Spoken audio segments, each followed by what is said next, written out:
In this morning's Money Watch, we're talking about smart ways to stretch your summer vacation budget and some costly mistakes to avoid. CBS News business analyst Jill Schlesinger is here. Good morning, Jill. All right. Always enjoy talking to you. Okay, a lot of people hitting the road this summer, but gas prices are way up. What can you do to save money? Well, AAA has this very cool tool where you can say, here's where I'm starting. Here's my destination, here's my car, here's the year, and it will tell you where to fill up along the way. Because a lot of people are like, oh, I got to fill up immediately. That's cool. What an amazing tool. So AAA, shout out, great tool, do that. And of course, planning your trip and not taking little sojourns away from the main route will save you money, of course. Good information. And what are some ways to save money if you have to rent a car?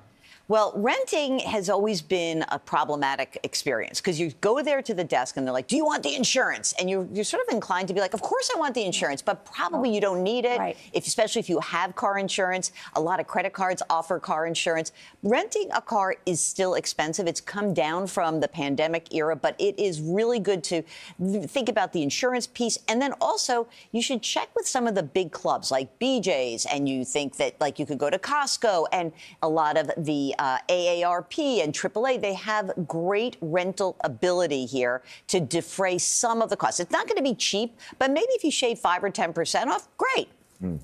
Worth it or waste it? So let's do it. Throw out some things and you tell us, is it worth it or waste it? Let's start with travel insurance. Maybe. I never get it. Okay, I'll tell you why. Always when I book a flight online, it says, do you want the travel insurance? I don't do that, but I will say tell no. you, it depends. Here's why.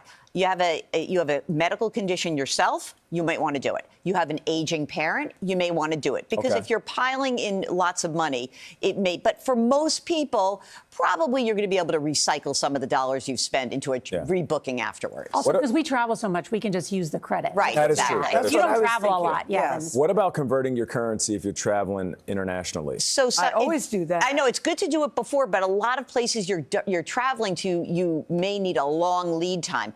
Good thing to do is to check with your credit card and just say, hey, what are the transaction fees? Check to see which ATMs where you're going are in your network. That's a good way to save not money. worth it.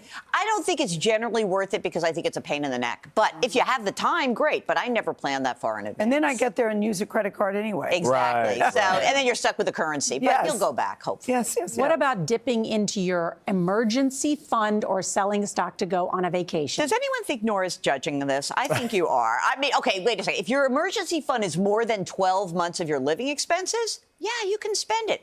And if you've saved money and invested in a big brokerage account and you're scared to sell because you're like, oh, I don't want to pay taxes, why are you investing if not to enjoy yourself a little bit along the way? You don't have to kill yourself. Worth it. Wow. A little bit. I say worth it as long as you have all of your bases covered. Yeah. Yeah, but then the emergency happens. And Well, then if you've what? got 12 months of your living expenses, You're and okay. You're, you're You know good. what? You'll be good to go. Jill's message, enjoy your life. Yeah. There it is. Enjoy your life. There it is. All right. For more advice, check out Jill's new podcast, Money Moves with Jill Schlesinger. New episodes drop every Tuesday and Thursday, wherever you get your podcasts. And you can watch on YouTube.